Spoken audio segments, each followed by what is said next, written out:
Hi అండి, welcome back to my channel. నేను మీ స్వప్న. మరి ఈరోజైతే ఒక మంచి యమ్మీ డిష్తో మీ అందరి ముందుకి వచ్చేసానండి. ఆల్మోస్ట్ పిల్లలు ప్రతి ఒక్కళ్ళు కూడా బాగా ఇష్టపడేటటువంటిది పాస్తా అండి. ఈ పాస్తాని రెస్టారెంట్ స్టైల్లో లాగా మనం ఇంట్లోనే ఎలా ప్రిపేర్ చేసుకోవాలి ఏంటి అన్నది చూపించబోతున్నాను అనమాట. పాస్తాలో కూడా వైట్ సాస్ పాస్తా అండి. ఇది చాలా ఫేవరెట్ అన్నమాట. పిల్లల దగ్గర నుండి పెద్దవాళ్ళ వరకు చాలా ఇష్టంగా తింటారు. మరి ఈ పాస్తా కోసము నేనైతే ఇలాగా పాస్తాని విడిగా తెచ్చానండి. ఇది ఏ కంపెనీ పాస్తా అయినా పర్లేదండి, ఏదైనా పర్లేదు, బాగానే ఉంటాయన్నమాట.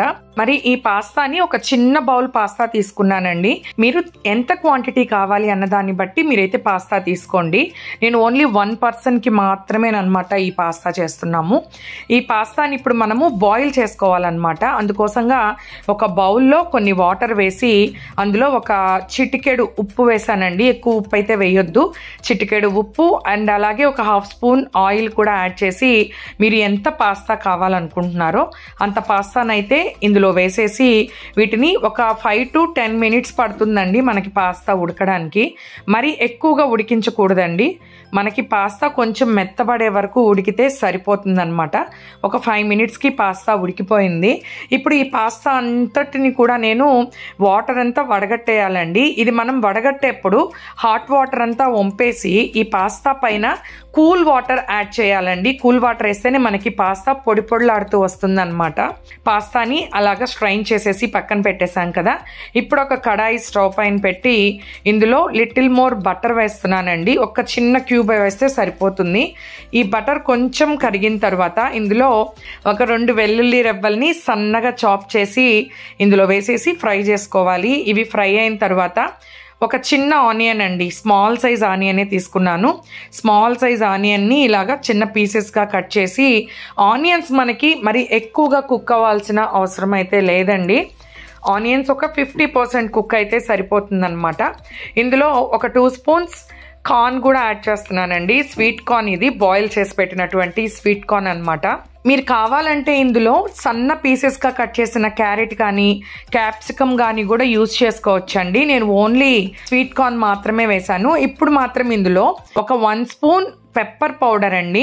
పెప్పర్ మీరు ఎంత కారం తింటారు అన్నదాన్ని బట్టి మీరు పెప్పర్ అయితే యాడ్ చేసుకోండి.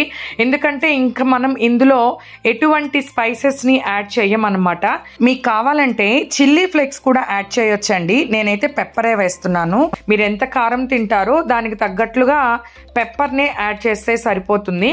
ఒక 1 స్పూన్ పెప్పర్ అయితే పడుతుంది. అండ్ అలాగే మీ టేస్ట్కి సరిపడా సాల్ట్ కూడా వేసేసుకుని ఇదంతా కూడా బాగా ఫ్రై అవ్వాలండి. ఇప్పుడు ఇందులో ఫైనల్గా కొంచెంగా కొత్తిమీర కూడా యాడ్ చేసేసి స్టవ్ కింద ఆఫ్ చేసేస్తున్నాను. మరి ఇదంతా కూడా ఒక ప్లేట్లోకి తీసుకుని దీన్ని పక్కన పెట్టేద్దామండి. మరి ఇప్పుడు మనం వైట్ సాస్ అయితే ప్రిపేర్ చేసేద్దామండి. ఈ వైట్ సాస్ కోసము ఒక కడాయి తీసుకుని ఆ కడాయిలో ఒక 2 స్పూన్స్ మైదా యాడ్ చేస్తున్నానండి. ఈ 2 స్పూన్స్ మైదాకి ఇంచుమించుగా ఒక 300 ml నుంచి 400 ml వరకు మిల్క్ అయితే పడతాయన్నమాట. మరి అన్ని మిల్క్ ఒకేసారి కాకుండా కొంచెం కొంచెంగా మిల్క్ ఇందులో యాడ్ చేసి ఈ మైదాలో ఎటువంటి ఉండ కట్టకుండా మనం సాస్ లాగా తయారు చేసుకోవాలన్నమాట.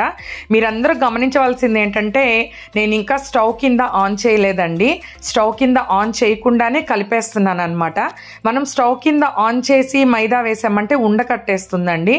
అందువల్ల స్టవ్ కింద ఆన్ చేయకుండానే మైదాని కొంచెం పాలల్లో వేసి ఇది కొంచెం చూసారా ఇలాగా థిక్గా కలిపేశాను అనమాట. ఇప్పుడు స్టవ్ కింద ఆన్ చేసుకుని సిమ్లో పెట్టి ఇదంతా కూడా మనకి ఒక థిక్ సాస్ లాగా అయ్యే వరకు గరిటెతో కలుపుకుంటూ ఉండాలన్నమాట.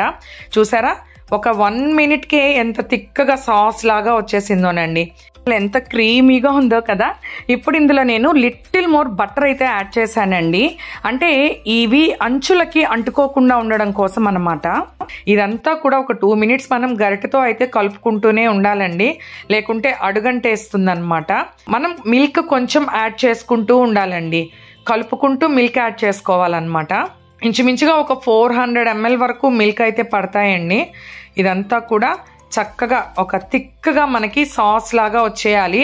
ఇప్పుడు ఇందులో మీ దగ్గర ఉన్నట్లయితే ఇటాలియన్ సీజన్స్ అండి, ఇవన్నీ కూడా మీ దగ్గర ఉంటే యాడ్ చేసుకోండి.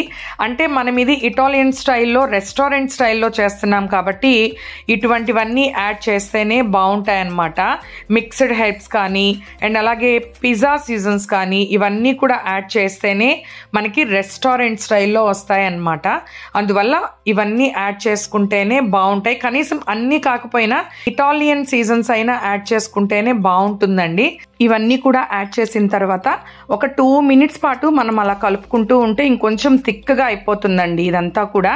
చూసారా, ఇలా కొంచెం థిక్గా అయిన తర్వాత ఇప్పుడు ఇందులో చీజ్ అయితే యాడ్ చేస్తున్నానండి. మీ దగ్గర ఏ టైప్ ఆఫ్ చీజ్ ఉన్నా కూడా యాడ్ చేయొచ్చు. నేనైతే ఒక 2 spoons చీజ్ని అయితే యాడ్ చేస్తున్నాను. మీరు ఇంకా కొంచెం ఎక్కువ చీజ్ కావాలన్నా కూడా యాడ్ చేసుకోవచ్చు అనమాట. నేనైతే ఒక 2 spoons చీజ్ ఇందులో యాడ్ చేసేసి చీజ్ అంతా కూడా బాగా కరిగే వరకు 1 నిమిషం పాటు ఇదంతా కూడా కలుపుకుంటూ ఉన్నాను అనమాట. నాకెందుకో ఇంకొంచెం కూడా బటర్ పడుద్ది అనిపించింది. సైడ్స్ అంటుకుంటుంది కదా, మనకు అది చూస్తే అర్థమైపోతుంది కదా అండి. అందువల్ల ఇంకొంచెం కూడా బటర్ యాడ్ చేసి బటర్తో పాటుగా ఆల్రెడీ మనం ఫ్రై చేసి పక్కన పెట్టినటువంటి ఆనియన్స్ కూడా ఇందులో వేసేసాను.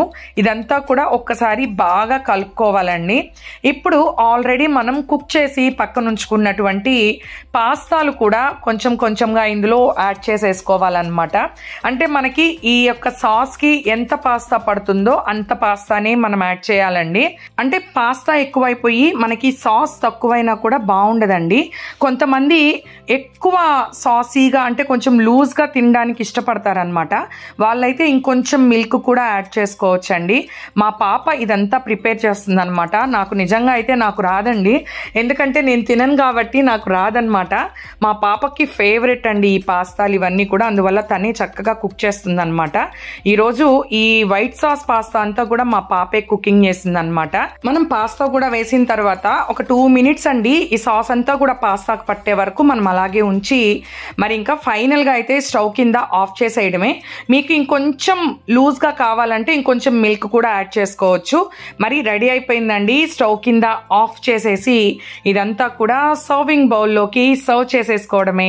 ఇంతేనండి, అసలు ఎంత ఈజీ చూసారా. Restaurant style white sauce pasta అండి. అసలు సూపర్ యమ్మీగా ఉంటుందంట. నేను తిన్నా కాబట్టి నాకు తెలియదు, చాలామంది ఫేవరెట్ కూడా అండి ఈ వైట్ సాస్ పాస్తా అయితే.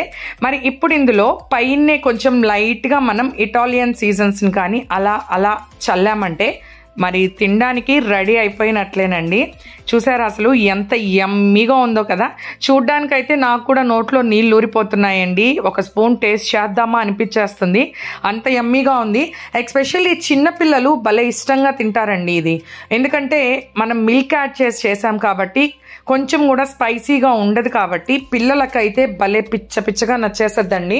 బ్రేక్ఫాస్ట్ కింద అయినా స్నాక్ కింద అయినా లేదా లంచ్ బాక్స్లోకైనా కూడా చక్కగా మీరు వితిన్ సెకండ్స్లో ప్రిపేర్ చేసేయచ్చు అనమాట. అంత ఈజీగా అంత క్విక్గా రెడీ అయిపోతుందండి. మరి ఎప్పుడులా కాకుండా ఒక్కసారి ఇప్పుడు నేను చూపించిన విధంగా ట్రై చేయండి, మీ అందరికి కూడా నచ్చుతుంది.